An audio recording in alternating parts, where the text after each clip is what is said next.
Amanda from Pontes Books, here with another fun fact for The Prince and the Pauper.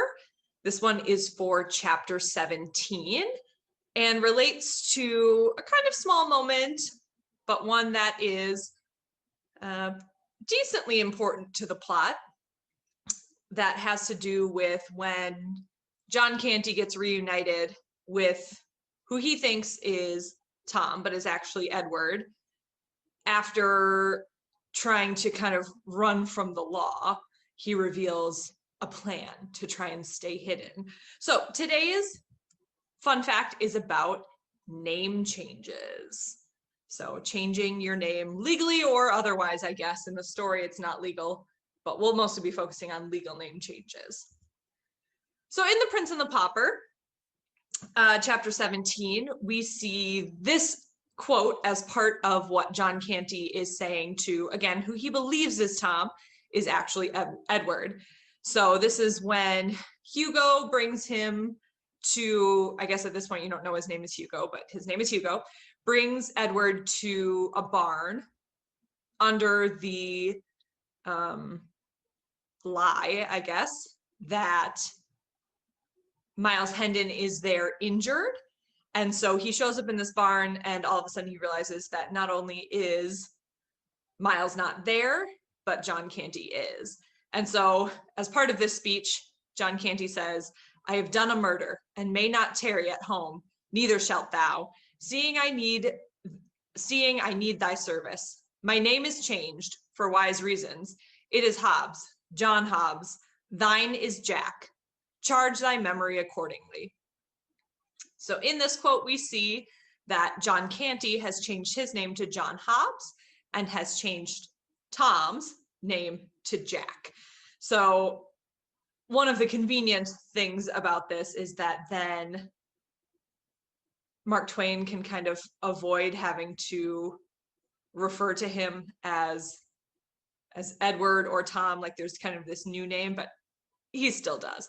Oftentimes Jack is in quotes anyway. So they both have changed names in order to escape the law because he murdered a priest. He murdered Father Andrew. So I just wanted to look at, how do you legally change your name? So I'm going to start with that. Obviously, this is different than what John Canty does, but kind of as our fun fact, making it a little more relevant to what people might actually do. I wanted to look at, what does it mean to change your name legally? So first of all, there's some forms that you have to fill out, a name change form, an order that basically shows the legal cause for why you need to change your name. And that's going to tie into kind of the next step. There are certain reasons that you're not allowed to have for the reason why you want to change your name, and then a decree to legally change your name. So then you take all these forms, you bring them into a court clerk and file them based on whatever your state's process is and whatever fees are required. In most cases, then a judge reviews, I'm guessing most often looking at that cause that you have and also what you would be changing your name to. And then they can decide whether or not they want to grant the name change. Some states apparently require a more formal advertisement before you use your new name. So you would have to like post something in your newspaper. So in the case of John Canty to John Hobbs, like obviously that would be something not desirable here. And then ultimately then you're finally able to use your new name. So lots of people change their name legally for lots of different reasons. And really you can change your name for whatever reason. It doesn't have to be because of a marriage or, you know, I guess that's kind of the most common one that people use. But it doesn't have to be for that reason. It can be for many other reasons as well. You can just change it if you feel like it.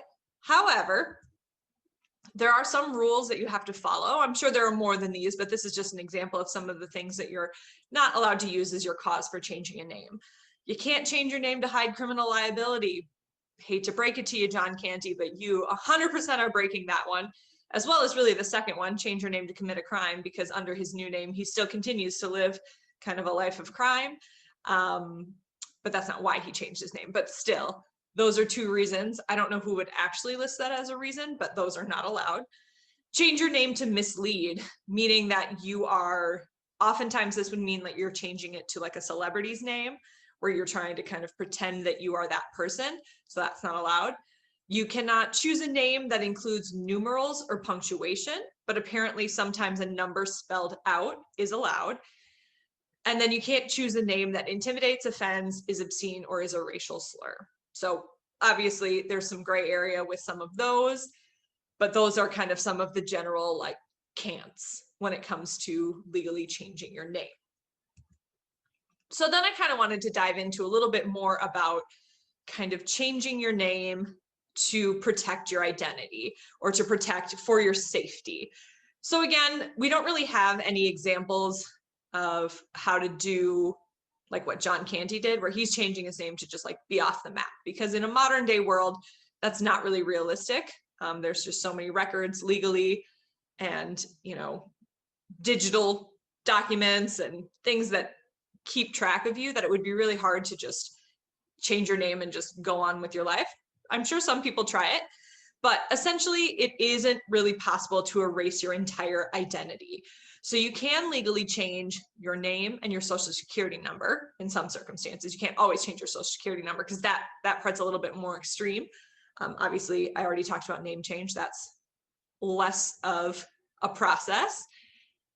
But then even if you change those things, your original information will still be in the system. There's still record of kind of what those original things were. So the only way that you can kind of erase your identity is if the government does it for you. So there are two main reasons why they would change your identity. So one is if you are a victim of abuse and you need to do that to, you know, for your safety. And then another possibility would be if you're a victim of identity theft. So if someone has stolen your name and your social security number, in order to help protect you, they might give you new ones, which would be kind of crazy in my opinion. And then there are some online services that claim that they offer the ability to kind of give you a new identity and erase your old identity, but most of those appear to be scams where they take your information, they take your money, and then, you know, aren't doing what they actually claim that they are going to do. So then lastly, there's just a few myths about identity change that I found a site that kind of focused in on a few more, but these are some of the ones. So one myth is that like you get a new set of documents, and I feel like you see this in movies a lot. Like someone gets a new identity so that they can escape, and they get like a new passport and a new birth certificate and all that stuff. And typically, again, this is through the legal route. Your old documents still exist, they just get updated, and there's a note about that it has been changed on there, like a birth certificate, for example. It might change some, you know, the name that's on your birth certificate, but there's a note that it has been updated from what it originally said. Another myth is that you can start over with a completely clean slate. I mean, to a certain extent, certain things get wiped or kind of disappear if you change your social security number. So you lose your credit history, certifications, degrees, etc. So what that means is that you don't have some of those things following you. But then if you try to just like start over, you need money to be able to do that. You need a job to be able to do that. So if you don't have a degree, if you don't have a credit history, it would be hard to take out a loan, get a job, and be able to completely just start over with a clean slate and erase all of your debt and then just be able to start over fresh isn't really a realistic expectation. And then the last myth, your name change is confidential. I already mentioned before that some states require kind of a public notice in the newspaper, but so a lot of states do require some sort of official public notice of that, which I found interesting. So that is our fun fact for the Prince and the Pauper for today about name changes. Hopefully you learned something. Have a good rest of your day.